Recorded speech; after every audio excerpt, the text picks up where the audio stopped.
کوئی شخص تنہائی میں نماز پڑھ رہا ہے اور اچانک کوئی اس کا بڑا آ جائے اور یہ اس خیال سے کہ یہ میری نماز کو دیکھے گا، تو یہ اپنی نماز کو اپنے کسی بڑے کے خیال سے بہتر کر لے، تو یہ اس کے عمل کا ریا ہے، اس کے عمل کا ریا ہے، یہ اس کے عمل کا ریا ہے۔ آپ توجہ دیں گے بات کی طرف۔ یہی حال تقوی کا ہے، یہی حال حیا کا ہے، اس لیے کہ دونوں کا تعلق، حیا اور تقوی کا تعلق محض اللہ کی ذات سے ہے، مخلوق سے حیا اور تقوی کا کوئی تعلق نہیں ہے، مخلوق سے حیا اور تقوی کا کوئی تعلق نہیں، مخلوق سے حیا اور تقوی کا قتل کوئی تعلق نہیں۔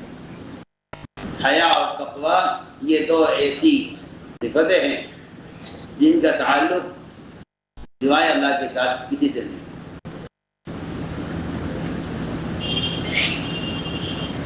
جو لوگ گناہ کرنے میں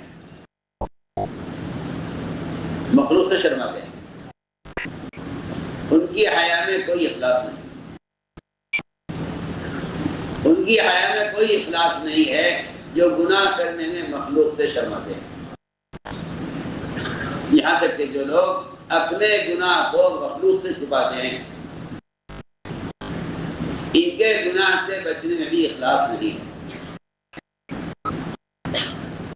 جو اپنے گناہ کو مخلوق سے چھپاتے ہیں، جو اپنے گناہ کو مخلوق سے چھپاتے ہیں، ان میں حیا بھی نہیں ہے، تقوی بھی نہیں ہے، حیا بھی نہیں ہے اور تقوی بھی نہیں ہے۔ آپ غور کیجئے ابن عباس رضی اللہ تعالیٰ عنہ کیا فرماتے ہیں؟ فرماتے ہیں جو شخص کہیں چھپ کر گناہ کر رہا ہو، جو شخص کہیں چھپ کر گناہ کر رہا ہو، اچانک دروازہ کھل جائے یا ہوا سے پردہ ہل جائے، یا مزید عرض کرتا ہوں کہ اندر کسی جانور یا کسی چوہے کی وجہ سے کوئی برتن ہل جائے اور اس کو اس آہٹ اور آواز پر یہ خیال آ جائے کہ مجھے کسی نے گناہ کرتے ہوئے دیکھا تو نہیں ہے، ابن عباس فرماتے رضی اللہ تعالیٰ عنہ، یہ خیال اس گناہ سے بڑا گناہ ہے جس کو وہ کروا رہا ہے۔ یہ خیال ہے نا، اللہ، یہ خیال آنا کہ کسی نے دیکھا تو نہیں، فرمایا خیال آنا اس گناہ سے بڑا گناہ ہے جس کو وہ کر رہا ہے۔ کیوں؟ یہ کہ گناہ کے کرنے میں اللہ کے غیر کا خیال آنا، گناہ کے کرنے میں اللہ کے غیر کا خیال آنا، یہ اللہ کے مقابلے میں اللہ کے غیر کا تعصب ہونا ہے، اللہ کے غیر کا تعصب ہے، یہ اللہ کے غیر کا تعصب ہے کہ آدمی گناہ کرنے میں اللہ کے غیر سے شرمائے یا گناہ کرنے میں اللہ کے غیر کا خوف کرے، یہ دونوں چیزیں اللہ کے غیر کے تعصب کی علامت، اس کے لیے اللہ کے غیر کا تعصب، اس لیے بات بہت دیر میں رکھو کہ تقوی کا اخلاص ہوتا ہے، تقوی کا بھی اخلاص ہوتا ہے، تقوی کا بھی اخلاص ہوتا ہے کہ آپ کے دل میں جو تقوی ہے وہ تقوی اللہ کی ذات سے ہے یا مخلوق سے ہے۔ اس نے فرمایا کہ حیا اور تقوی ان دونوں کا تعلق صرف اللہ کی ذات سے ہے، ان کا تعلق صرف اللہ کی ذات سے ہے۔ یہ شخص جو اپنے گناہ کو مخلوق سے چھپاتا ہے، یہ جو آدمی گناہ کرنے میں مخلوق سے حیا کرتا ہے، فرمایا کہ اپنے گناہ کرنے میں مخلوق سے حیا کرنا، ایسا شخص بے حیا ہے، حیا والا نہیں ہے، اس لیے کہ حیا کا تعلق خالق سے مخلوق سے نہیں ہے، حیا کا تعلق خالق سے ہے، مخلوق سے حیا کا کوئی تعلق نہیں۔ جو لوگ گناہ کھل کر کرتے ہیں، جو لوگ گناہ کھل کر کرتے ہیں، لوگ ان سے کہتے ہیں کہ بھائی ذرا لوگوں کی حیا کرو، مخلوق سے شرم کرو۔ حالانکہ اہم بات یہ ہے اور اصل بات یہ ہے کہ حیا کا تعلق مخلوق سے نہیں ہے، حیا کا تعلق مخلوق سے نہیں۔ جو آدمی گناہ مخلوق سے شکر کر رہا ہے، جو آدمی گناہ لوگوں سے شکر کر رہا ہے، وہ اصل بے حیا ہے۔ یہ کہ بے حیا وہ نہیں ہے جو گناہ کھل کر کر رہا ہے، بے حیا وہ ہے جو گناہ شکر کر رہا ہے۔ بے حیا کون ہے؟ بے حیا اسے کہتے ہیں جو گناہ چھپ کر کر رہا ہے، وہ بے حیا ہے۔ جو گناہ کھل کر کر رہا ہے اس کا تو حیا سے کوئی تعلق ہی نہیں ہے، اس لیے کہ گناہ کھل کر کرنے والا آدمی حیوان ہے، انسان نہیں۔ حیوان ہے، انسان نہیں ہے۔ آپ وہ چیزیں،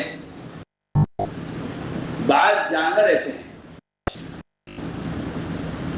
بعض جانور ایسے ہیں،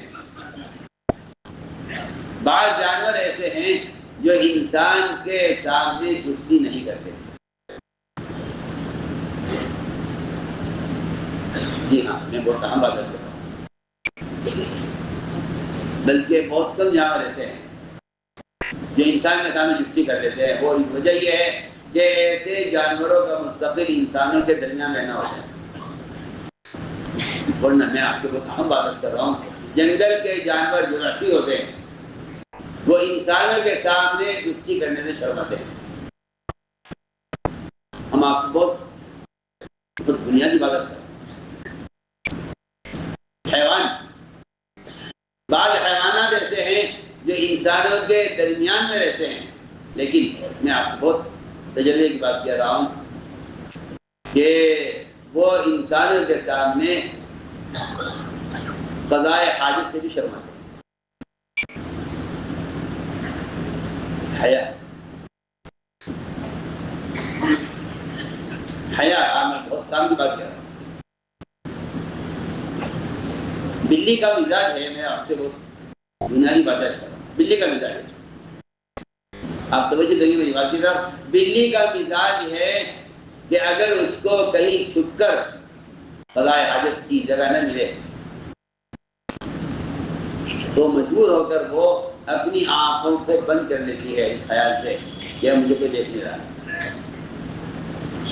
آپ دیکھیں گے، آپ اس کا تجربہ کریں گے کہ آپ کے گھر میں بلی ہمیشہ ایسی جگہ چھپ کر قضاء حاجت کرے گی جہاں آپ کا خیال بھی نہیں جائے گا۔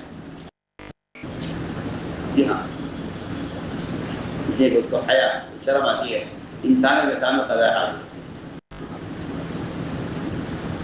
ہم آپ سے بہت بنیادی بات کر رہے ہیں۔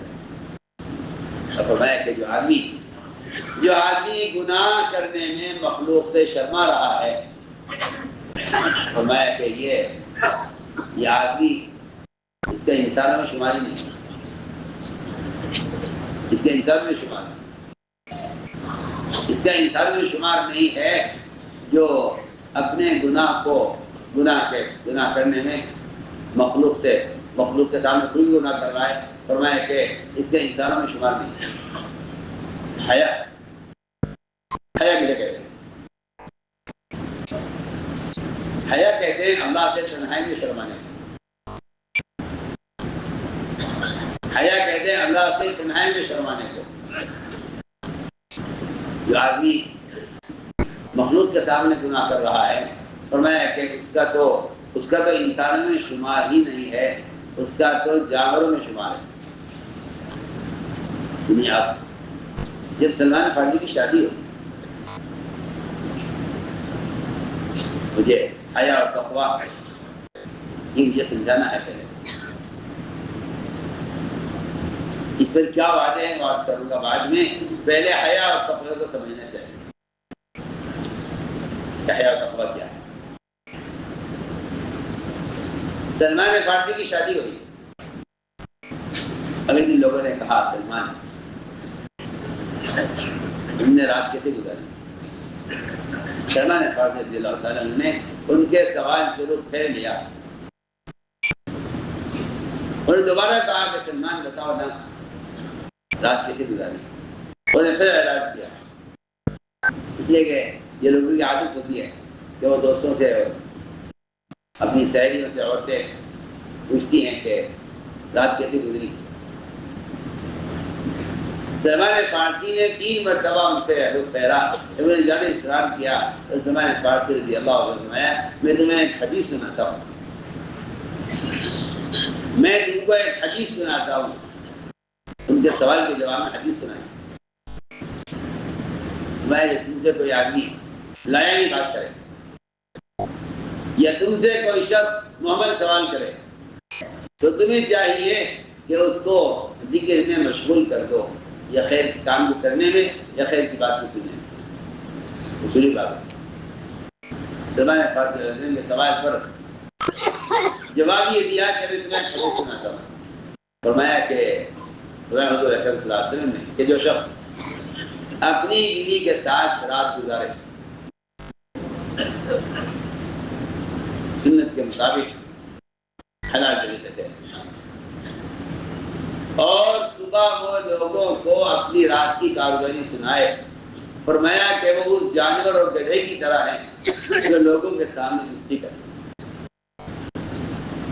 میں اس روایت کو پڑھ کے حیران ہو گیا، میں نے کہا صرف حلال طریقے سے رات گزارنے والا اگر دوستوں میں اپنی رات کے عمل کا صرف تذکرہ کر دے تو اس کو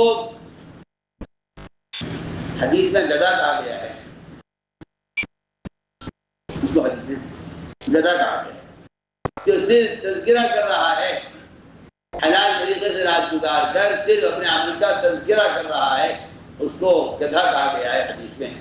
تو جو آدمی گناہ کھل کر رہا ہو وہ کتنا بڑا گدھا ہوگا، کتنا بڑا جانور ہوگا، آپ سے ذرا کہ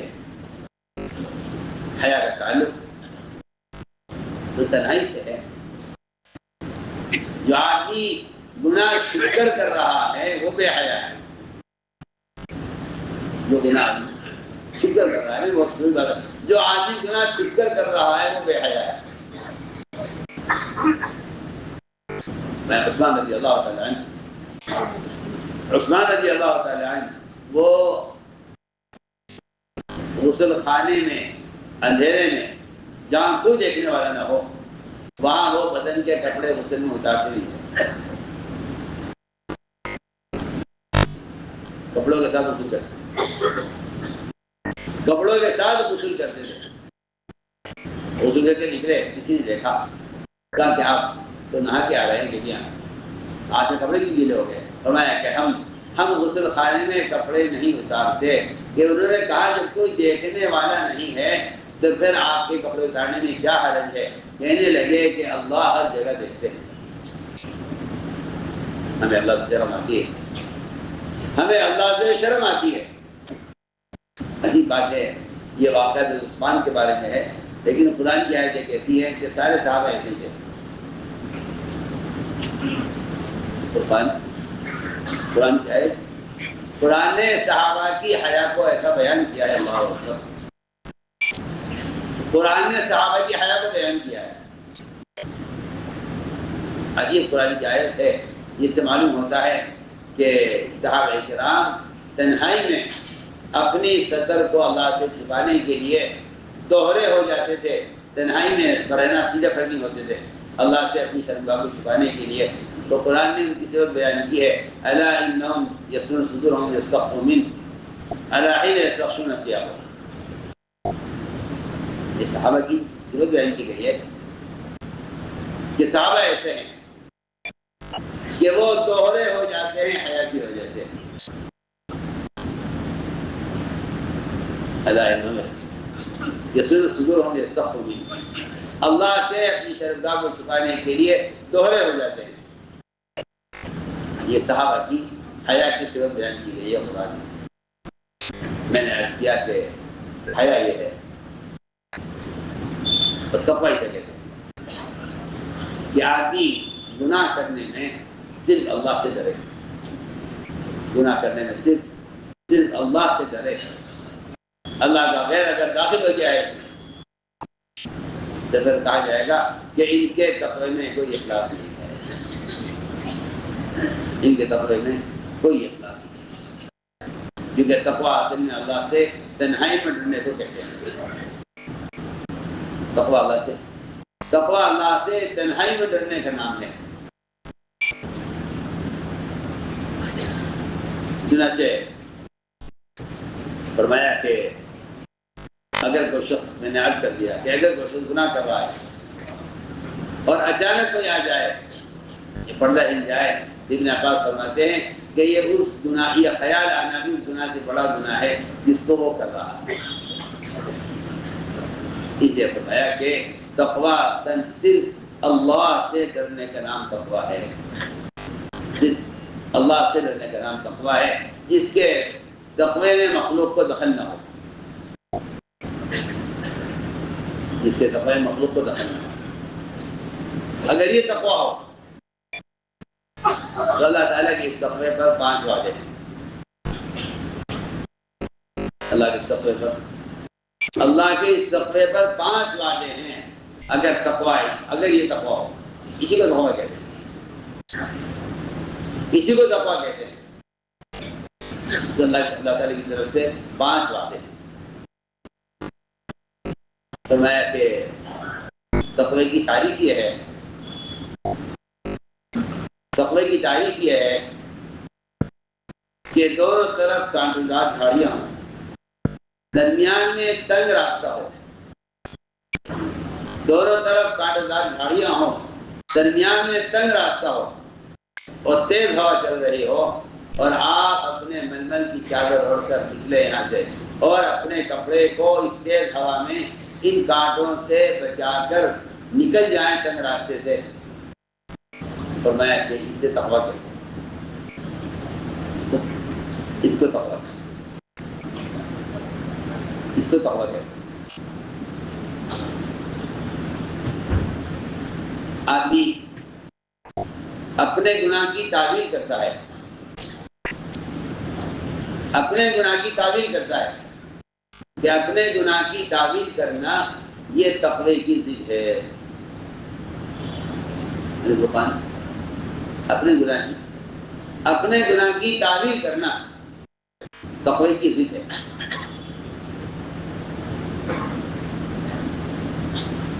اپنے گناہ کی تعویل کرنا تقوی کی ضد ہے۔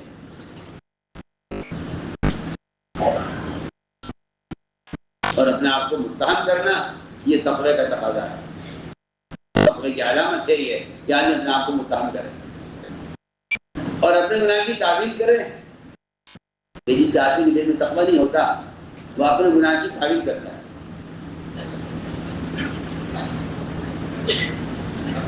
میں اس کی 2 مثالیں پیش کرتا ہوں۔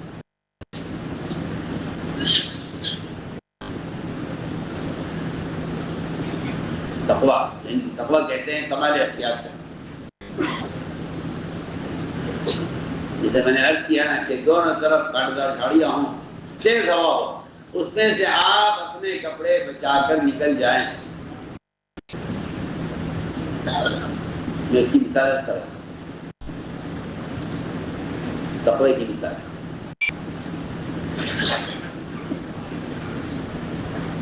ایک وہ ہوتے ہیں جو اپنے تقوی کو اس لیے ظاہر کرتے ہیں تاکہ ان کے جرائم چھپے رہیں۔ گناہ کرتے ہیں، پھر گناہ کرنے والے اپنے تقوی کو ظاہر کرتے ہیں۔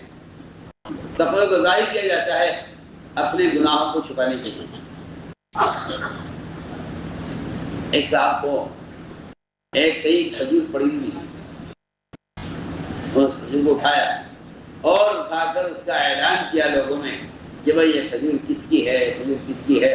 وہ اس کا اعلان کر رہے تھے، پیچھے عمر رضی اللہ عنہ تشریف لائے اور اس آدمی نے کوڑا مارا بطور تربیت سے، اور فرمایا کہ تو اپنا تقوی لوگوں کو بتانے کے لیے کہ میں کتنا متقی آدمی ہوں کہ میں اس کھجور کا اعلان کر رہا ہوں لوگوں میں کہ بھئی یہ کھجور اس کا مالک کون ہے، میں اس کو پہنچا دوں۔ فرمانے لگے کہ یہ کوئی تقوی نہیں ہے، یہ تو اپنے تقوی کو ظاہر کرنا چاہتا ہے، لوگوں کو بتانے کے لیے کہ یہ آدمی کتنا متقی ہوگا کہ یہ ایک کھجور کا بھی لوگوں میں اعلان کر رہا ہے، تمہارے سیب کو کھا لے اور اپنے تقوی کا اظہار نہ کر، اپنے تقوی کا اظہار نہ کر، لوگوں میں نہ بتلا کہ متقی آدمی، تو میں سیب کو کھا لے، اس لیے کہ کتنی چیز کا کے بارے میں اعلان کرنا، یہ آدمی کا اپنے تقوی کو ظاہر کرنا ہے۔ ایسے کچھ واقعہ پیش آیا، کچھ لوگوں نے حج کیا، حج کے بعد آ کر عبداللہ بن عمر سے مسئلہ معلوم کیا کہ جی ہم چاہتے ہیں ہمارا حج اللہ کا قبول ہو جائے، بڑا دکھ قصہ ہے، ہم چاہتے ہیں ہمارا حج اللہ کا قبول ہو جائے، ہمیں اپنے حج کی قبولیت کا فکر ہے۔ ایک نے آ کر مسئلہ معلوم کیا کہ میں نے حج میں احرام کی حالت میں ایک مچھر مار دیا ہے۔ لوگ سننے والے کہیں گے کہ اسے اپنے حج کا کتنا فکر ہے، کہ کیونکہ حاجی کے لیے جو ہے شکار جانور کو مارنے کی ممانعت ہے، اور مجھ سے احرام کی حالت میں مچھر مر گیا ہے، تو اس نے آگے ڈرائیور سے سوال کیا کہ میرے حج کا کیا ہوگا اور میرے ذمے اس کا کیا جرمانہ ہوگا۔ یہ سوال کیا، عراق سے آیا تھا وہ، اللہ نے فرمایا کہ تم ایک مچھر کے بارے میں تو سوال کر رہے ہو، نہیں آپ ایک مچھر کے بارے میں تو سوال کر رہے ہو کہ میرے حج کا کیا ہوگا، میرے احرام کا کیا ہوگا، اور اللہ کے نبی کے نواسے کو تم نے قتل کر دیا، اس پر تمہیں خیال نہیں آیا کہ تمہاری آخرت کا کیا ہوگا۔ تو میں کہ یہ جو تقویٰ تمہارا ہے، یہ تمہارا تقویٰ یہ جرائم کو چھپانے کا تقویٰ ہے، ایسے تقویٰ والے ہوتے ہیں، اور ایسے تقویٰ والے ہوتے ہیں کہ جو اپنے آپ کو گناہ سے متہم کرتے ہیں، اپنے گناہ کی تعمیل نہیں کرتے، اپنے گناہ کی تعمیل نہیں کرتے، اپنے گناہ سے اپنے آپ کو متہم کرتے ہیں۔ یہ واقعہ تو پیش آیا ایک مچھر کے مرنے کا، ایک مچھر کے مارنے کا عراق کے حاجیوں کے ساتھ۔ دوسرا واقعہ پیش آیا عمر کے ساتھ۔ اس لیے تقوی والے کو لوگ ہوتے تھے، اور ان کے تقوی کے کیا واقعات ہیں۔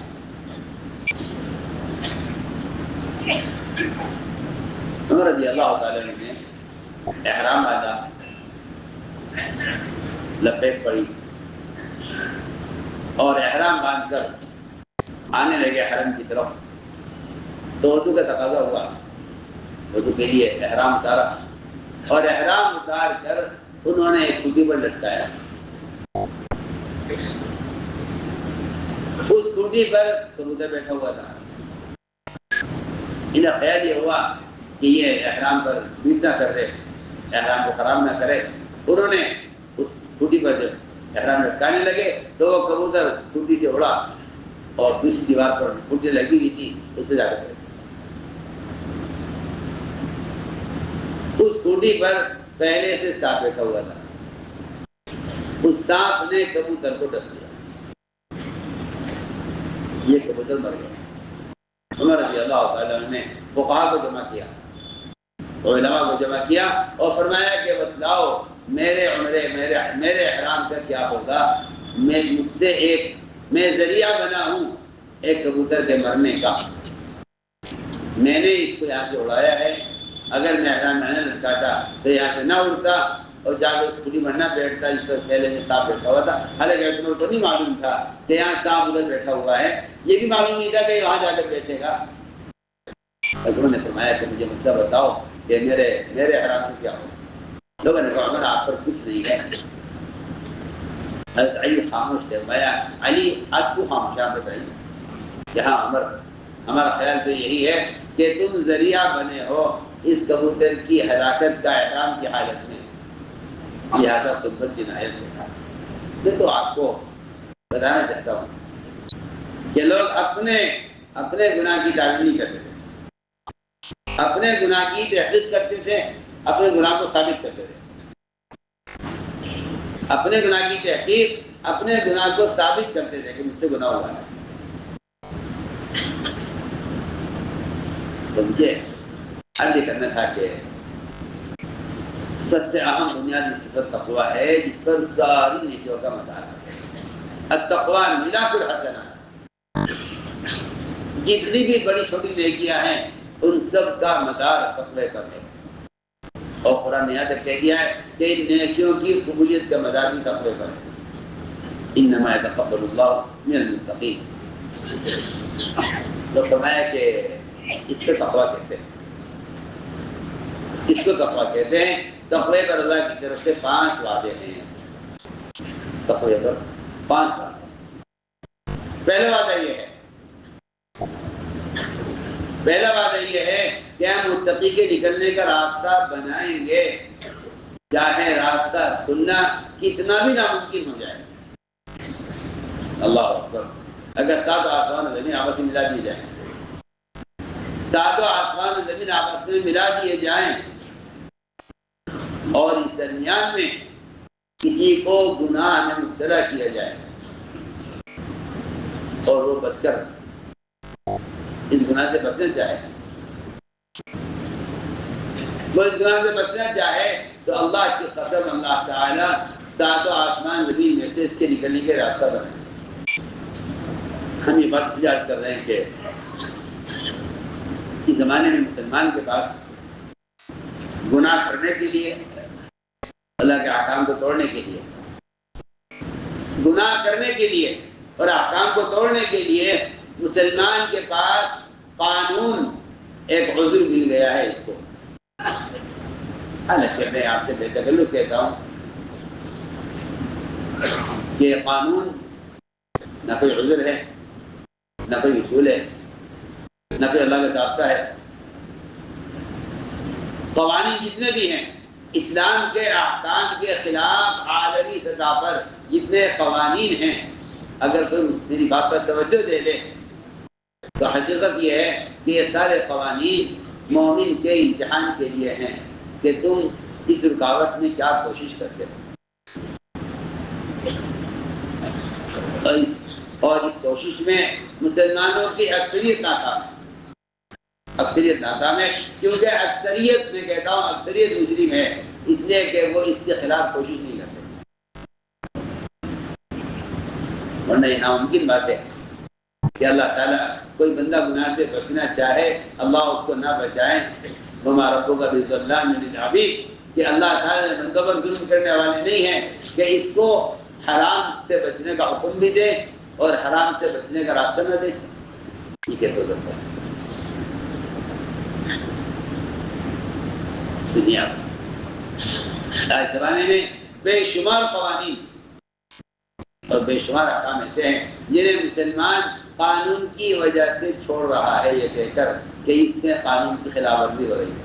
اور مجھے لوگوں کو تعجب ہوتا ہے جو مخلوق کے بنائے ہوئے غلط قوانین کو تو اللہ کے سامنے پیش کرتے ہیں، اللہ کے بنائے ہوئے قانون کو کافر پر پیش نہیں کرتے. حالانکہ حقیقت یہ کہ اللہ کے قانون کافر پیش کرتے کہ میرا کوئی قانون نہیں. تو میں نے عرض کیا کہ رکاوٹیں پیش آتی ہیں. آدمی کو گناہ کرنے کے لیے مواقع دیے جاتے ہیں. کیونکہ اللہ تعالیٰ بندے کو گناہ کا موقع دے کر دے کر اللہ تعالیٰ اس کی تقوی کو جانچنا چاہتے ہیں. بالکل پکی بات. انسان کے اندر اللہ تعالیٰ نے وہ تقاضے رکھے ہیں، جو تقاضے احکام سے ٹکراتے ہیں. شہوت کا تقاضا ہے زنا حرام ہے. جس آدمی میں شہوت کا تقاضا ہی نہ ہو اس کا زنا سے بچنا کوئی کمال نہیں ہے. ادھر شہوت کا تقاضا ہے، ادھر زنا حرام ہے. ادھر پیاس کا تقاضا ہے، ادھر روزہ فرض ہے. ادھر نیند کا تقاضا ہے، ادھر نماز فرض ہے. ہم دیکھنا چاہتے ہیں کہ جب تمہارے طبعی تقاضوں میں ہمارا حکم مقابل آتا ہے تو تم اس کے لیے کیا کوشش کرتے ہیں. اس لیے میں نے عرض کیا کہ اللہ تعالیٰ آزما کے دیکھتے ہیں. کیونکہ وعدہ ہے کہ جو آدمی گناہ سے بچ کر بھاگے گا ہم اسے راستہ نکالیں گے۔ یوسف علیہ السلام کو گناہ ضائع کیا گیا اور اس کے لیے سارے راستے بند کیے گئے، یہ بچ کر نکل نہ سکے۔ لیکن یوسف علیہ السلام یہ جانتے ہوئے کہ دروازے بند اٹھ کے بھاگے تو اللہ تعالیٰ نے ہر دروازے کو دروازے پر پہنچنے سے پہلے کھول دیا۔ جس دروازے پر پہنچتے تھے وہ دروازہ پہلے کھل جایا کرتا تھا۔ یہ اللہ کا وعدہ ہے کہ جو آدمی گناہ پر قدرت ہوتے ہوئے بھی گناہ سے بچے گا، آپ سمجھیے اللہ تعالیٰ نے 3 آدمیوں کا امتحان لیا، یعنی اللہ دیکھنا چاہتے ہیں کہ اگر میں ان پر کوئی مصیبت کوئی رکاوٹ لے آؤں تو یہ اس سے نکلنے کے لیے کیا راستے اختیار کرتے ہیں۔ اللہ تعالیٰ نے 3 آدمی نکلے تھے راستے میں، بارش ہوئی، غار میں داخل ہوئے، اوپر سے چٹان سرکی اور چٹان نے غار کا راستہ ایسا بند کر دیا کہ یہاں سوائے موت کی کچھ نظر نہیں آتا۔ اللہ تعالیٰ نے ان کو آزمایا کہ دیکھیں یہ نکلنے کی کیا کوشش کرتے ہیں، انہیں کیا پیش کرتے ہیں۔ اس نے میں کہنا چاہتا تھا کہ اس میں ایک نوجوان کا حصہ ہے، اس نوجوان کو اپنے چچا کی لڑکی سے محبت کی، اور ایسی محبت کی تو کہتا ہے کہ دنیا میں ایسی محبت کی کوئی مثال پیش نہیں کر سکتا جیسی محبت مجھے اس سے کی۔ کہتا ہے کہ ایک وقت ایسا آیا اس لڑکی پر کہ وہ قحط سیالی میں اور فقر میں اور سخت پریشانی میں آ گئی، اور وہ محتاج ہو کر میرے پاس آئی مجھ سے مال کا سوال کرنے کے لیے۔ میں نے کہا کہ میری شرط پوری کر دو میں تمہاری مدد کروں گا، میری شرط پوری کرو میں تمہاری مدد کروں گا۔ شرط یہ ہے کہ اپنے بدن کو میرے حوالے کر دو، یہ میری شرط ہے۔ میں بتانا چاہتا ہوں کہ تقوی پر راستے کیسے کھلتے ہیں۔ لڑکے نے کہا اپنے بدن کو میرے حوالے کر دو، اس شرط پر ہماری مدد کرو۔ ایک بات ہماری ہمیشہ یاد رکھنا ہے، سب سے بڑا کمینہ اور سب سے بڑا ظلیم اور اللہ کی نظر میں سب سے زیادہ مجرم وہ شخص ہے جو کسی کی مجبوری سے ناجائز فائدہ اٹھایا۔ کریم اسے کہتے ہیں جو کسی کو بلا معاوضہ نفع پہنچانے والا ہو، وہ کریم ہوتا ہے۔ جو بلا معاوضہ کسی کو فائدہ پہنچائے وہ کریم ہوتا ہے، اور جو آدمی کسی کی مجبوری سے فائدہ اٹھائے وہ لئیم ہوتا ہے، کریم نہیں ہوتا۔ لئیم کہتے ہیں کمینے آدمی۔ میں آپ کو بہت بنیادی بات ارشاد کرنا چاہتا ہوں۔ دنیا میں مال کمانے کے 2 راستے ہیں۔ ہماری بات توجہ سے سنیں گے آپ۔ دنیا میں مال کمانے کے 2 راستے ہیں۔ ہماری بات یاد رکھنا اور بہت ضروری بتانا پڑتا ہے۔ دنیا میں گزارا کرنے کے لیے اور اپنی ضرورت کے لیے مال کمانے کے واسطے 2 راستے ہیں۔ ایک راستہ مخلوق کو نفع پہنچا کر، ایک راستہ مخلوق سے نفع اٹھا کر۔ 2 راستے دنیا میں ہیں، مخلوق سے نفع اٹھا کر یا مخلوق کو نفع پہنچا کر۔ یہ 2 راستے دنیا میں کمانے کے ہیں۔ ان میں ایک راستہ یہ ہے کہ آپ مخلوق سے فائدہ اٹھانے کی غرض سے اس میں کہا کرتا ہوں کہ 3 کام. تعلیم سب سے پہلے، تعلیم دینا، تعلیم دینا. دوسرا کام صرف وہ ڈاکٹری، کسی بیمار کا علاج کرنا. اور تیسرا کام وکالت. ہمارے پاس بہت دھیان نہیں سنا. تیسرا کام وکالت. کسے کہتے ہیں وکالت؟ وکالت کہتے ہیں مظلوم کی لیے سفارش اور مظلوم کو اس کا حق دلوانے کی کوشش کرنا. مظلوم کو اس کا حق دلوانے کی کوشش کرنا، اس کو وکالت کہتے ہیں.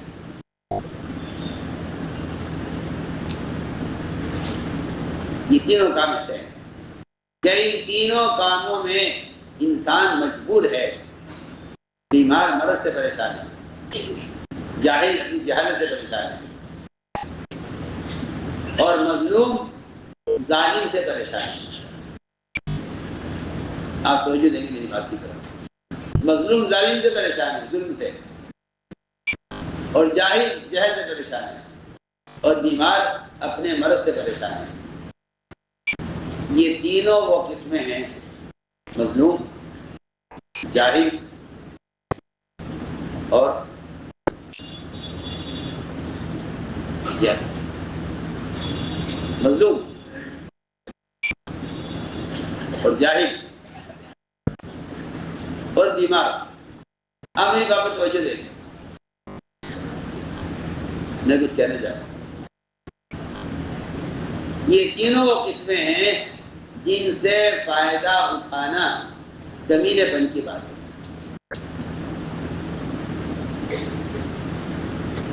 اس لیے کہ یہ تینوں چیزیں انسان کی ایک ایسی بنیادی ضرورت ہے. وکیل کا کام یہ ہے، وکیل کا کام یہ ہے کہ وہ ظالم سے حق لے کر مظلوم کو دے. ابن عباس رضی اللہ تعالیٰ عنہ اعتکاف چھوڑ کر نکلے مسجد سے. لوگوں نے یاد بھی دلایا کہ آپ کا اعتکاف ہے، اور میں مجھے بھی معلوم ہے کہ اعتکاف مجھے کہتے ہیں. مجھے بھی معلوم ہے کہ اعتکاف کے لیے کیا شرائط ہیں. مجھے بھی معلوم ہے کہ اعتکاف کرنے والا اعتکاف سے باہر نہیں نکل سکتا. مجھے بھی خبر ہے. لیکن ایک مظلوم کو اس کا حق دلوانے کے لیے یا اس کے لیے سفارش کرنے کے لیے کوئی آدمی قدم اٹھاتا ہے اور اعتکاف چھوڑ کر بھی نکل جائے تو اس کے لیے 10 سال کے اعتکاف سے بہتر ہے. 10 سال کے اعتکاف سے بہتر ہے ایک مظلوم کی حمایت، ایک مظلوم کو اس کا حق دلوانا. آپ غور کریں. وکیل کہتا ہے کہ میں آپ کا حق دلوا دوں گا. آج کل عام بیماری ہے لوگوں میں، کسی کے مکان پر، یتیموں کی زمین پر قبضہ کرنا ہو تو آسان راستہ ہے. آدمی جڑے کاغذ بنوا لیتا ہے اور کسی راستے سے کوشش کر کے کسی کے مکان پر، کسی کی دکان پر قبضہ کر لیتا ہے. تو وکیل سے کہتا ہے کہ جی میرا مکان ہے، اس کو کسی نے قبضہ کر لیا ہے، آپ میرا مکان اس ظالم سے اور اس ڈاکو سے، اس غاصب سے آپ میرا مکان چھوڑوا دیجیے. مکان کتنے کا ہے؟ 50 لاکھ کا مکان ہے. آپ کیا لیں گے کہ جی میں 25 لاکھ آپ کو مکان چھوڑوانے کے لیے آپ کو دیا. ان دونوں میں کیا فرق ہے؟ جو مکان کا قبضہ کر رہا ہے 50 لاکھ دبا کے بیٹھا ہے، اور جو دلوا رہا ہے 25 لاکھ لے رہا ہے، ان دونوں میں صرف 25 لاکھ کا فرق ہے. میں آپ سے بہت بنیادی بات کرتا ہوں. اگر یہ 50 لاکھ لے کر اس عالم پر ظلم کر رہا ہے تو وکیل 25 لاکھ لے کر اس مظلوم پر ظلم کر رہا ہے. ہم نے ایک بات عرض کی، کسی کی مجبوری سے ناجائز فائدہ اٹھانا، ایسے ہی ناٹ کرنا چاہتا ہوں. ایک آدمی بیمار ہے، ایک آدمی بیمار ہے اور آپ نے ڈاکٹری کو اپنی آمدنی کا ذریعہ سمجھا ہوا ہے، آپ کو تو بیچارہ ضرورت سے پریشان ہے، اور آپ ایک بیمار سے اپنی خواہش پوری کر رہے ہیں۔ سوچیے آپ ایک بیمار آدمی سے اپنی خواہش پوری کر رہے ہیں۔ میں بہت اہم بات کہہ رہا ہوں، بیمار آدمی سے آپ خواہش پوری کر رہے ہیں۔ آپ کی خواہش ہے، آپ کی خواہش ہے کہ مجھے بیماروں سے 10 لاکھ روپے کمانے ہیں۔ آپ سوچیے آپ بیمار آدمی سے اپنی خواہش پوری کر رہے ہیں، جبکہ بیمار آدمی سے اپنی ضرورت کا پورا کروانا بھی اچھی بات نہیں ہے۔ آپ کسی بیمار آدمی سے کہیں کہ آپ ذرا میرا بڑا کام کر دیں، تو آپ سے کیا بیمار آدمی سے کام لینا؟ میں ایک بہت اچھی مثال آپ کو دے رہا ہوں، بیمار آدمی سے کام لینا کتنی بد اخلاقی کی بات ہوتی ہے۔ بجائے اس کے کہ آپ بیمار آدمی کی مدد کریں، اس کو سہارا دیں۔ آپ بیمار آدمی سے اگر کام لیتے ہیں تو کہا جائے گا کہ بڑے بد اخلاق ہیں آپ، اور آپ بیمار آدمی سے اپنے صرف ملاقات کی فیس لیتے ہیں۔ وہ کہتا ہے فیس چاہیے۔ آپ دیکھیں گے غریب طبقہ بہت سی بیماریوں کو اس لیے برداشت کر لیتا ہے کہ اس کے بعد اس کے علاج ملتا ہے، اور آپ یہ کہتے ہیں کہ نہیں، میرا یہ کہنا چاہیے کہ ڈاکٹر کہتا ہے میرا معاش ہے، میرا معاش ہے۔ حالانکہ میں عرض کر رہا ہوں کہ ڈاکٹر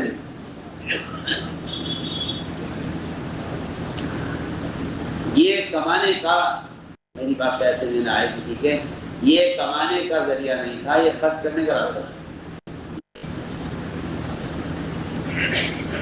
یہ خرچ کرنے کا راستہ ہے کہ میں ایک بیمار کے کام آؤں، میرے ذریعے سے ایک آدمی کو میرے ذریعے سے صحت ہو جائے۔ میں کہتا ہوں کہ یہ کمانے کا نہیں، یہ خرچ کرنے کا راستہ تھا۔ تو میں نے عرض کیا کہ ڈاکٹر کہتا ہے کہ یہ میری فیس ہے۔ حالانکہ ایک بیمار سے ناجائز فائدہ اٹھانا، ایک بیمار آدمی سے ناجائز فائدہ اٹھانا، ایک واقعہ پیش آیا ہے کہ علاقے میں، عجیب و غریب واقعہ ہے، بہت عبرتناک واقعہ ہے۔ دماغ کا سب سے بڑا ڈاکٹر، اتنا ماہر تھا دماغ کا، لیکن مزاج یہ تھا اس کا کہ جب تک اس کے ہاتھ پر آپ فیس نہیں رکھیں گے، وہ مریض کی نظر ہاتھ میں رکھے گا۔ آپ پہلے فیس لائیے اور فیس دے کر آپ کو اپنے دماغ کا بڑا اسپتال اس میں بیٹھا ہوا تھا۔ اچانک ایک کیس آیا، کسی نے آ کر کہا کہ نوجوان بے ہوش ہے، جو سڑک پر پڑا ہوا ملا ہے اور اس کا ایکسیڈنٹ ہو گیا ہے۔ ہم گزر رہے تھے وہاں سے، اس کو اٹھا لائے ہیں، خبر نہیں کون ہے، اور ڈاکٹر سے کہا کہ آپ فوراً، اس کے سر میں چوٹ ہے، آپ فوراً اس کو دیکھیں۔ اس نے کہا کہ آپ پہلے جائیے، فیس جمع کیجیے، پرچہ بنوائیے۔ اس نے کہا جی آپ پرچہ آج پیسے آ جائیں گے، بات سب نہیں، ہم تو اس کو سڑک سے اٹھا کر لائے ہیں، سڑک پر پڑے ہوئے کو اٹھا کر لائے ہیں، 22 سال کے جوان لڑکا ہے، آپ اس کو دیکھتے ہیں؟ میں نہیں دیکھتا، آپ پہلے فیس دیکھ جائیں۔ یہ بیٹھا رہا، لوگوں نے اصرار نہیں کیا، انہوں نے پھر دیر ہو گئی تھی، کہیں سے انتظام کر کے کسی سے لے کر اس کو اس کی فیس پکڑائی، تب وہ اٹھ کر آیا دیکھنے کے لیے، اور جیسے ہی اس نے اس نوجوان کو دیکھا کہ ڈاکٹر بے ہوش ہو گیا، لوگوں نے کہا کیا بات پیش آ گئی؟ وہ لوگوں نے کہا کہ یہ اس کا جوان لڑکا ہے اور ایک ہی ایک اس لڑکا ہے، اس کی کوئی اولاد نہیں سوائے اس ایک بیٹے کے۔ جی ہاں، اس انتظار میں وہ آدمی، اس کا جوان لڑکا دنیا سے چلا گیا، اور وہ اس نے کہا نہیں، میں فیس کے بغیر کسی کو دیکھتا نہیں ہوں، اللہ نے عبرت کے لیے اس کی اولاد کو اس کے سامنے خرید کر کے نکلایا ہے۔ ہم آپ کو ہوتا نہیں بات اللہ اکبر۔ وہ تو جو لوگ انسانوں کی نفع رسانی کے لیے کوشش کرتے ہیں، اللہ تعالیٰ ان کے لیے آمدنی کے وہ راستے کھول دیتے ہیں جس کا وہ تصور بھی نہیں کر سکتا۔ اس لیے کہ انسان کے نزدیک صرف کمانے کا ذریعہ لوگوں سے فائدہ اٹھانا یہ تجارت کا تصور بن کر رہ گیا۔ حالانکہ لوگوں کو نفع پہنچانے کی غرض سے کسی عمل کا کرنا، یہ تو اللہ تعالیٰ کے خزانوں سے براہ راست تعلق پیدا کر دیتا ہے۔ جو لوگوں کی نفع رسانی کے لیے دنیا میں کوئی تجارت بھی کرتے ہیں، اللہ تعالیٰ ان کے لوگوں کو نفع رسانی کے ارادے کی وجہ سے ان کے لیے تجارت کے وہ راستے کھول دیتے ہیں جن کا تعریف تصور بھی نہیں کر سکتا۔ میں نے آپ کو مثال دی ہے، ایسی سینکڑوں مثالیں ملتی ہیں کہ جس میں آدمی دوسرے سے نفع اٹھانے کا ارادہ کر لیتا ہے تو اللہ تعالیٰ کو یہ چیز پسند نہیں ہے کہ کسی مجبور آدمی کی مجبوری سے ناجائز فائدہ اٹھایا جائے۔ میں نے عرض کیا یہی بات تعلیم کے ساتھ ہے، اور یہی بات میں عرض کر چکا ہوں کہ وکالت کے لیے بھی یہ حکم ہے۔ یہ وکالت کا مطلب ہوتا ہے کسی مظلوم کی حمایت کر کے ظالم سے حق چھین کر مظلوم کو دینا، اس کو وکالت کہتے ہیں۔ ایک آدمی بیچارہ اپنا حق چھوڑ دیتا ہے اس خیال سے کہ اس حق کے حاصل کرنے میں جو اخراجات ہیں میں اس کو برداشت نہیں کر سکتا، لہذا وہ اپنا حق چھوڑ دیتا ہے اس لیے کہ اس کے پاس اپنے حق کے لینے کا انتظام نہیں ہے۔ وکیل کہتا ہے آپ کا مکان دلوا دوں گا لیکن 25,000 روپے میں دوں گا۔ یہ ایک مجبور آدمی سے ناجائز فائدہ اٹھانا چلی کہتے ہیں۔ میں نے آپ کو مثال پیش کی تو میں عرض کر رہا تھا کہ اس لڑکی نے اپنے آپ کو لڑکے کے حوالے کر دیا۔